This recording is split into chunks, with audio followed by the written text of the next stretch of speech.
Right now, you would have Iran with a nuclear weapon. And if they had a nuclear weapon, you would be calling everybody over there, sir.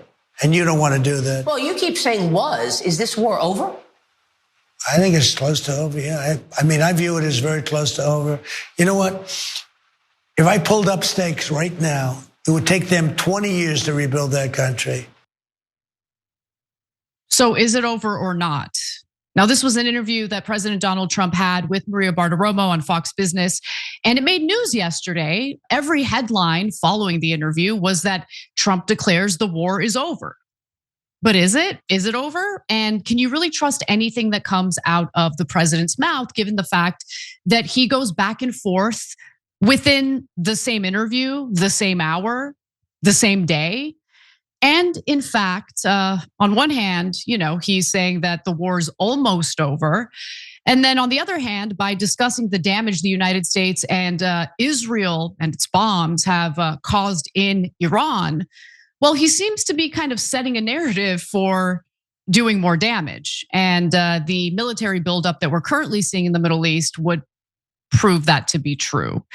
So let's get into the details. It is hard to decipher what Trump is really planning to do, and that's not a good place to be as an American.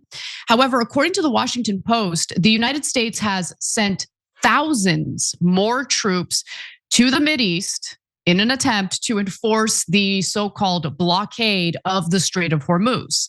Now, as we shared with you yesterday, when the blockade was in effect, there was some indication that ships were still getting through.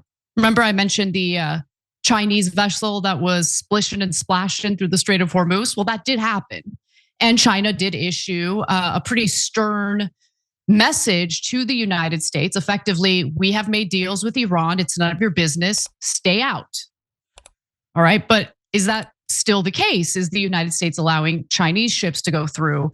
And do we really want to escalate this war by upsetting China? So apparently Trump is attempting to pressure Iran to make a deal that could end the war. But Trump also makes clear that bombings and the possibility of ground operations are still on the table. So as the Washington Post reports, the forces moving into the region include about 6,000 troops aboard the aircraft carrier USS George H.W. Bush and several warships escorting it, said current and former officials. About 4,200 others with the Boxer Amphibious Ready Group and its embarked Marine Corps Task Force, the 11th Marine Expeditionary Unit, are expected to arrive near the end of the month. Hold on, pause. Near the end of the month, I thought this war was almost over. I thought this war was going to last 4 to 6 weeks. Let me continue. The troops will join the estimated 50,000 personnel that the Pentagon has said are involved in operations countering Iran. Now, a troop buildup is not a good sign if peace is what we're hoping for here. And if you think that ground operations are totally doable with the number of troops that have been accumulated in the Middle East, you should listen to Colonel Douglas Macgregor, because that's not enough troops. Ground invasion would be a complete and utter disaster. John Mearsheimer, another political scientist, has weighed in on this and said there isn't going to be a ground invasion. We don't have enough troops there. But Trump is also incredibly incompetent, and he has essentially purged the Pentagon of anyone who would try to push back or even inform him about the reality of this matter. At the same time, our Secretary of Defense is Pete Hegseth, an alcoholic Fox News weekend anchor who was promoted by Trump as our Secretary of Defense, as we are in the middle, by the way, of a disastrous war with Iran that even George W. Bush wasn't stupid enough to do. So that's the context to keep in mind.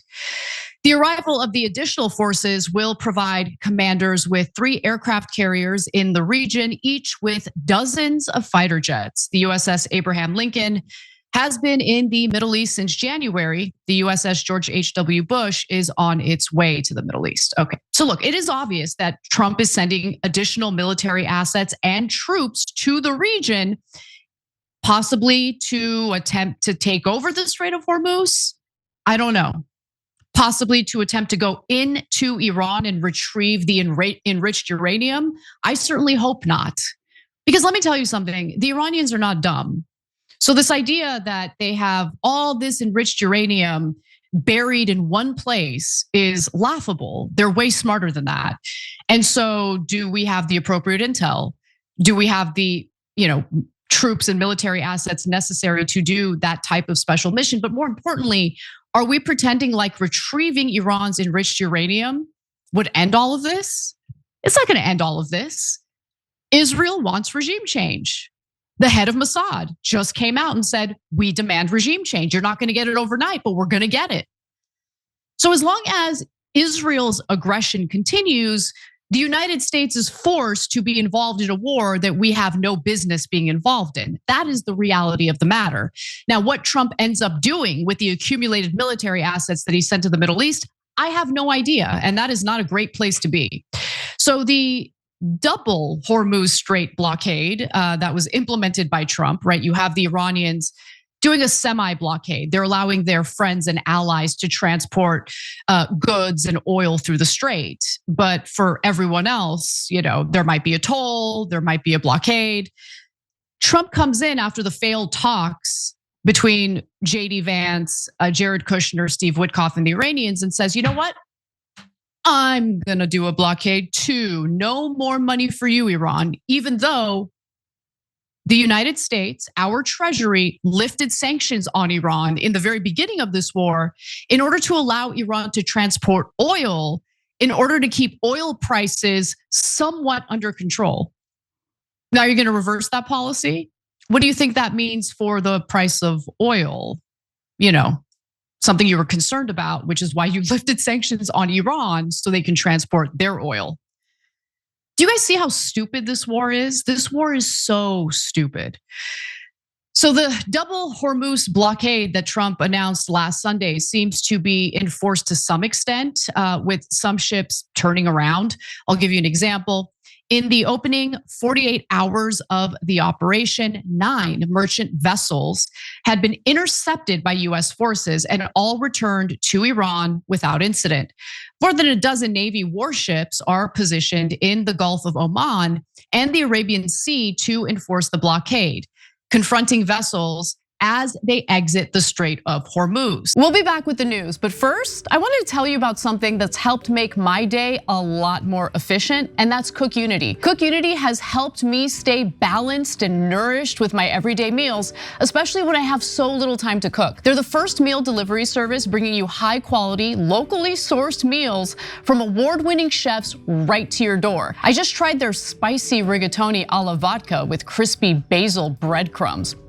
The best part was that it's low sodium, soy-free, and even peanut-free, yet packed with so much flavor. Cook Unity makes it easy to eat well while trying a variety of cuisines from all around the world. Every meal is handcrafted by chefs and made in local micro kitchens, not these large production facilities. Your food arrives fresh, never frozen, in packaging that keeps meals fresh in the fridge for a whole week. There are hundreds of dishes to choose from, and the menu is updated constantly. You also get 7 different dietary preferences: vegan, paleo, pescatarian, gluten-free, dairy-free, and more. Experience chef-quality meals every week delivered right to your door. Go to cookunity.com/TYT or enter TYT before checkout for 50% off your first week. That's 50% off your first week by using code TYT or going straight to cookunity.com/TYT.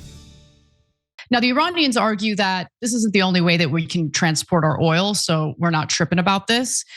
We'll see. That could just be, that just could be them pretending to be confident, pretending to be calm, when in reality, the situation is pretty disastrous. But we've been at this war for over a month, and they've been collecting tolls. If you listen to interviews with Iranian officials, they talk about how much money they've been able to make over the last month as a result of this war. So congratulations to Israel and the United States. So all of this actually looks like an escalation to me. You have Trump telling Maria Bartiromo, "Oh, the war's almost over." In reality, things are escalating. And by the way, that's not just based on my own opinion. That's based on what Joe Kent has analyzed as well. And if you're wondering who Joe Kent is, that's the former director of the National Counterterrorism Center. He resigned from that position recently because of this war, because of the fact that the Israelis dragged us into this war. Here's what he wrote on X. President Trump is sending more military power to the Middle East as Iran rejects our initial peace offers, setting the escalation trap. To avoid a major disaster, we must first define what is truly vital to our national interests and act accordingly. Can you imagine what our lives would be like if we decided to be allies with Iran as opposed to Israel? Just think about that. I don't really see Iran running around talking about starting wars, or more importantly, getting a foreign country to fight its wars for them. Let me give you more from Joe Kent, who says, "We need the Strait of Hormuz open so oil can flow and stability can return to the energy markets and the Gulf region. These are realistic, achievable goals. They can be reached by significantly reducing our military footprint in the region and lifting sanctions on Iran. We can then tout Iran's agreement not to build a nuclear weapon as a clear win for the media." Because look, Trump clearly would like the war to end, but he's flailing and doesn't know how to make it end while keeping, Israel happy and finding a way to spin this devastating loss as a win.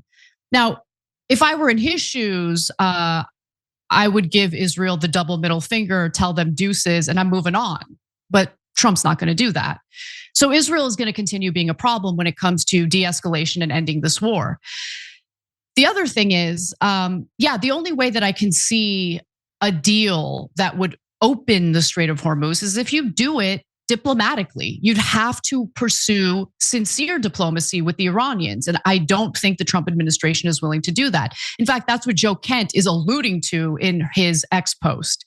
He also talks a little bit about Israel remaining a major problem to achieving a peaceful end to all of this. This is what he says. "The key to avoiding the escalation trap and a disastrous quagmire is restraining Israel by drastically limiting the military aid we provide." Let's pause. Ending military aid, all of it. All of it. Defensive, offensive, done. Embargo. There should be a weapons embargo. Now, Kent doesn't go as far as I do, but I just think, look, he's probably under the illusion that maybe he can stay on their good side if he tones down the rhetoric and says like, "Oh, maybe we limit the weapons, but we don't stop sending them weapons." No. We need to decouple from Israel. There is no middle ground with Israel, as I think a lot of conservatives who used to be avid supporters of Israel, but then started to criticize some of what Israel's been up to, have learned. There is no middle ground. You have to be all in. And if you're not all in, you're an anti-Semite who supports Hezbollah or Hamas. Literally, that's their ideology. So just like rip the Band-Aid off. But let me continue with the rest of what he had to say.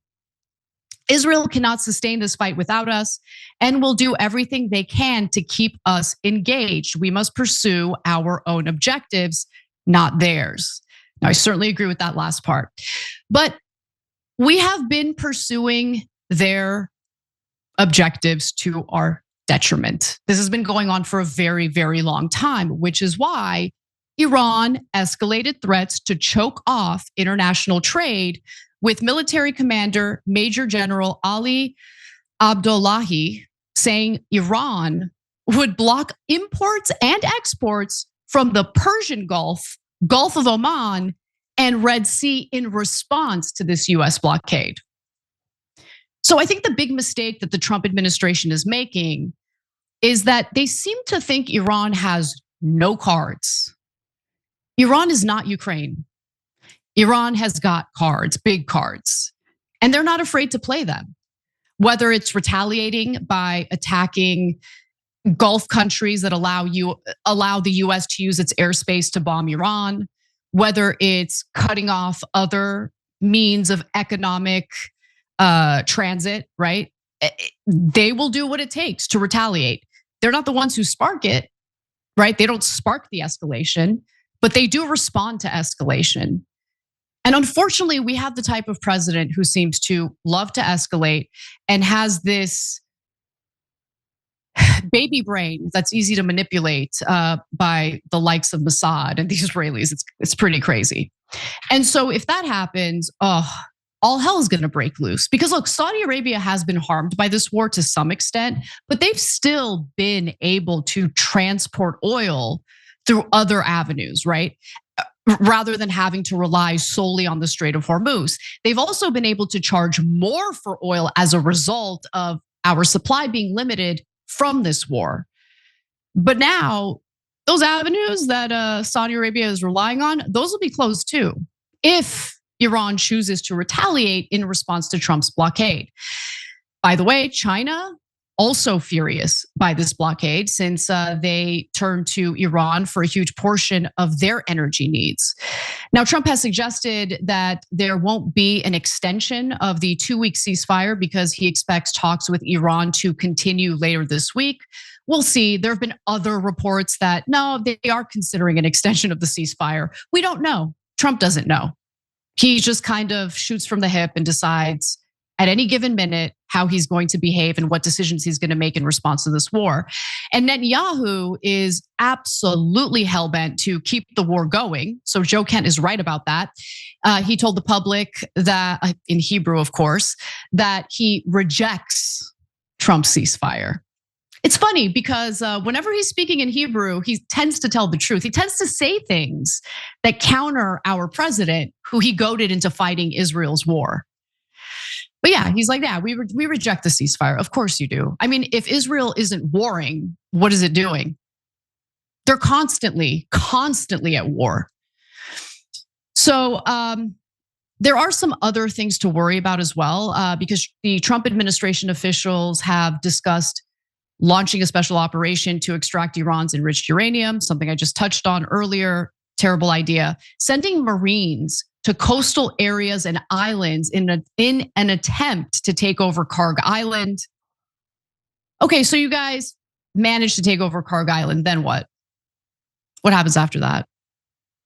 How do you maintain your control of Karg Island? What kind of military installations do we have to build there in order to protect our soldiers from incoming fire, which is to be expected?